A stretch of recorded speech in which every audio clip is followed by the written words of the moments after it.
Hello বন্ধুরা, welcome to only sports দ্রুত। এই ভিডিওতে ক্রিকেট আপডেটস আইপিএল নিয়ে কথা হলো। তো আইপিএলের ওপেনিং ম্যাচ 22শে মার্চ সন্ধ্যে 7:30 থেকে কেকেআর ভার্সেস আরসিবি। তো আগের বারে চ্যাম্পিয়ন কেকেআর, তো কেকেআর ভার্সেস আরসিবি ম্যাচ দিয়ে শুরু হচ্ছে এই বছরের আইপিএল। তো সেই ম্যাচটা নিয়ে কিছুটা আলোচনা করে নেবো। তো সেই ম্যাচে দুই দলের লাইন আপস কীরকম হতে পারে, তো এছাড়াও দুটো দলের হেড টু হেড দেখে নেবো। তো সেই বিষয়গুলো নিয়ে একটু আলোচনা করবো। তো ভিডিওটি সবাই শেষ পর্যন্ত দেখতে থাকো, আর চ্যানেলে নতুন হয়ে থাকলে চ্যানেলটি সাবস্ক্রাইব করে পাশে থাকা বেল আইকনটি অন করে পাশে থেকো। তো সেখানে কেকেআর ভার্সেস আরসিবি মোট মুখোমুখি হয়েছে 34 বার। তো তার মধ্যে কেকেআর জিতেছে 20 বার এবং আরসিবি জিতেছে 14 বার। তো সেখানে আরসিবি 6 বার পিছিয়ে রয়েছে কেকেআর থেকে। তো সেখানে কেকেআর 6 বার বেশি জিতেছে আরসিবির থেকে। তো সেখানে কেকেআর ভার্সেস আরসিবি লাস্ট দুটো সিজনে মুখোমুখি হওয়াতে আরসিবি একবারও জিততে পারেনি কেকেআরের সঙ্গে। তো সেইখানে কেকেআর ভার্সেস আরসিবি 4টে ম্যাচ হয়েছে। তো 4টে ম্যাচের মধ্যে 4টে ম্যাচই কেকেআর জিতেছে। তো একটা ম্যাচও জিততে পারেনি লাস্ট দুটো সিজনের দেখায় আরসিবি। তো সেখানে আরসিবি যেই বিদেশি প্লেয়ারগুলোকে নিয়েছে, তো তাদের একটু ফর্মের অভাব রয়েছে বর্তমান সময়। তো যেখানে ফিল সল্ট আগের বছর কেকেআরে দুরন্ত খেলেছে, তো সেখানে ফিল সল্ট যেই চ্যাম্পিয়ন্স ট্রফি হলো, তো সেই চ্যাম্পিয়ন্স ট্রফিতে ভালো খেলতে পারেনি ইংল্যান্ডের হয়ে। তো সেই একটা সমস্যা রয়েছে। এছাড়াও প্রত্যেকটি বিদেশি প্লেয়ারই ভালো খেলতে পারছে না। তো যেখানে লিভিংস্টনও ভালো খেলতে পারছে না। তো এছাড়া জস হ্যাজেলউড আরসিবির সবথেকে মেন বোলার, তো সে একটুখানি ফিটনেস সমস্যায় ভুগছে। তো তার একটু ফিটনেস সমস্যা রয়েছে। তো সেখানে জস হ্যাজেলউড প্রথম যে কেকেআর ম্যাচটা রয়েছে, তো সেই ম্যাচটা খেলবে কিনা, তো সেই ব্যাপারেও এখনও সংশয় রয়েছে। তো সেই ম্যাচটা নিয়ে তো সেখানে জস হ্যাজেলউড নাও খেলতে পারে সেই ম্যাচটা। তো সেকেন্ড ম্যাচ থেকে হয়তো জস হ্যাজেলউড অ্যাভেলেবেল থাকতে পারে আরসিবির জন্য। তো সেখানে আরসিবির বোলিং লাইন আপটা খুব একটা আহামরি লাগছে না। তো সেখানে জস হ্যাজেলউড বিদেশিদের মধ্যে সবথেকে গুরুত্বপূর্ণ বোলার হতে চলেছে আরসিবির জন্য। তো এছাড়া যদি ইন্ডিয়ান পেস বোলিংয়ের কথা বলা যায়, তো সেখানে আছে ভুবনেশ্বর কুমার। তো সেই জায়গাতে আরসিবির জন্য দুটো কোয়ালিটি পেস বোলার রয়েছে। তো সেই জায়গাতে আরসিবির যদি কোনো পেস বোলার, একটা মেন বোলার চোট পায়, তো সেই জায়গাতেই আরসিবি কিছুটা সেই সময় সমস্যায় পড়বে, কারণ আরসিবির বোলিং লাইন আপটা খুব একটা আহামরি লাগছে না এই মরশুমটা। তো এছাড়া যে আরসিবি স্পিন বোলিং লাইন আপসটা রয়েছে, তো সেইখানেও স্পিন বোলিং লাইন আপসেও খুব একটা আহামরি কোনো বোলিং লাইন আপস নেই। যেখানে কুনাল পান্ডিয়া রয়েছে, অবশ্যই কুনাল পান্ডিয়া ভালো বোলার। সুয়াস শর্মা, তো সুয়াস শর্মা রয়েছে। তো সেখানে আরসিবির এই সুয়াস শর্মার প্রতি একটু বেশি ভরসা রাখতে হবে এই মরশুমে। তো সেখানে এই সুয়াস শর্মাকে আমরা কেকেআরে দেখেছি, সে ভালোই বোলিং করেছে, কিন্তু মাঝে মাঝে মার খেয়ে যায়। তো সেখানে সুয়াস শর্মা এই মরশুমটায় নজর কাটতে পারে। তো সেই জায়গাতে দেখা যাক স্পিন বোলিং লাইন আপটা কতটা ভালো বোলিং করে এই আরসিবির স্পিন বোলিং লাইন আপটা। তো এছাড়া স্পিন বোলিংয়ের জন্য লিভিংস্টনের প্রতি ভরসা রাখতে হবে আরসিবিকে।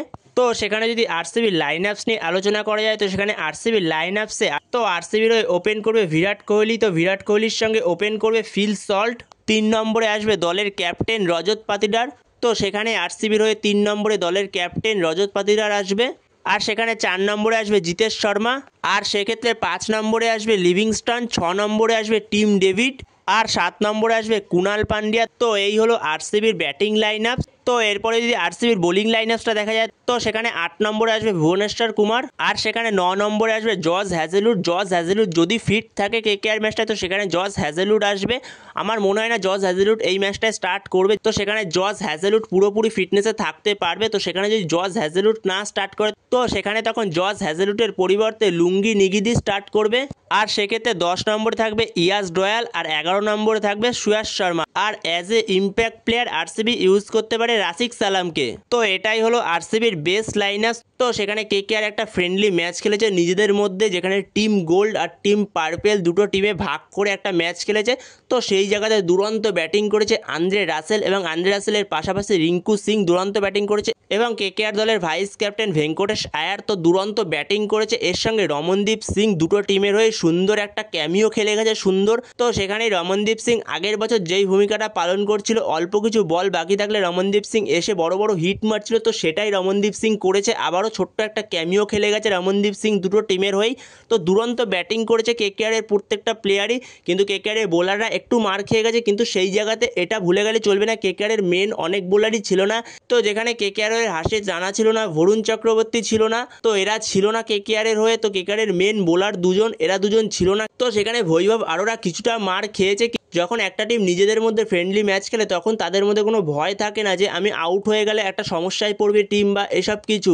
তো ওটা জাস্ট ফ্রেন্ডলি, তো যে যার মতো ইচ্ছা হয় খেলতে পারে। তো সেখানে সবাই ব্যাট চালিয়ে খেলতে পারে, তো এটাই সব থেকে বড় কথা। তো তো সেখানে বোলাররা প্র্যাকটিস ম্যাচে যে মার খেলে মেন জায়গাতে এসেও মার খাবে এটা বলাটা ভুল কথা।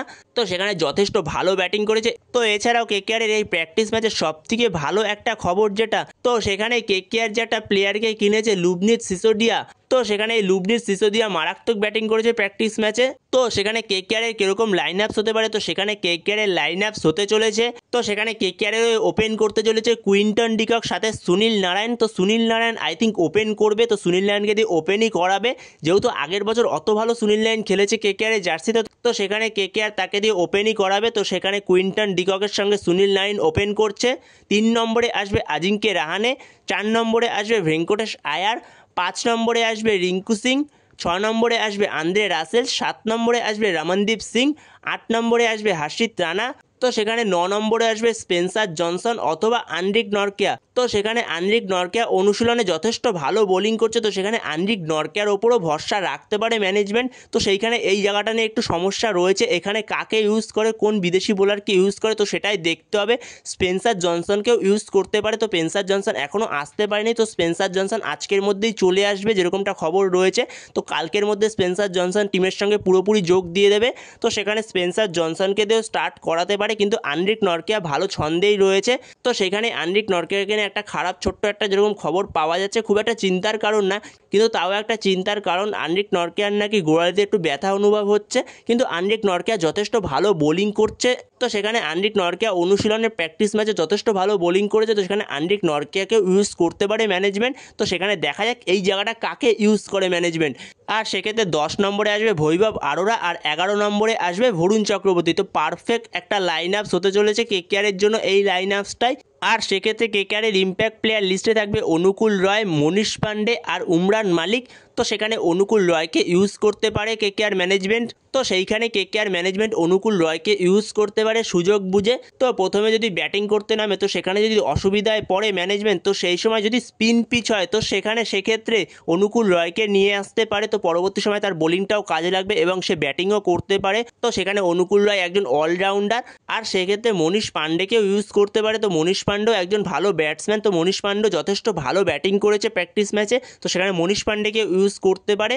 কিন্তু যদি ভালো ব্যাটিং করে ভালো একটা স্কোর করে ফেলে কেকেআর, তো পরবর্তী সময় যখন কেকেআর সেকেন্ড বোলিং করতে নামে, তো সেই সময় উমরান মালিককে ইউজ করতে পারে কেকেআর। আর সেখানে যদি কেকেআর ফার্স্ট ব্যাটিং করতে যায়, তো সেখানে মনীষ পান্ডেকে ইউজ করে বরুণ চক্রবর্তীকে ইম্প্যাক্ট প্লেয়ার লিস্টে রাখতে পারে। তো পরে যখন বোলিং করতে নামবে কেকেআর, তো সেই সময় ইম্প্যাক্ট প্লেয়ার লিস্ট থেকে বরুণ চক্রবর্তীকে নিয়ে আসবে মনীষ পান্ডের জায়গায়। তো এরকমও করতে পারে কেকেআর ম্যানেজমেন্ট। তো বন্ধুরা এই হলো কেকেআর ভার্সেস আরসিবির লাইন আপস। তো এরকম লাইন আপস নিয়ে দুটো টিমই নামতে পারে, যেখানে কেকেআর ভার্সেস আরসিবি দুটো টিমই এই লাইন আপস নিয়ে নামতে পারে। তো বন্ধুরা তোমাদের কাছে কি মনে হয়, কেকেআর ভার্সেস আরসিবি ম্যাচে কি আর কোনো কিছু চেঞ্জ হতে পারে দুটো টিমের পক্ষ থেকেই? তো তোমাদের যদি কোনো এ বিষয়ে মতামত থাকে অবশ্যই কমেন্ট করে জানিও। তো এই ভিডিওতে এই পর্যন্তই। তো এই ভিডিওতে এই আপডেটগুলো নিয়ে আলোচনা করার ছিল। তো ভিডিওটি ভালো লাগলে অবশ্যই লাইক শেয়ার সাবস্ক্রাইব করতে ভুলো না। তো নেক্সট ভিডিওতে দেখা হচ্ছে, ততক্ষণের জন্য বাই বাই।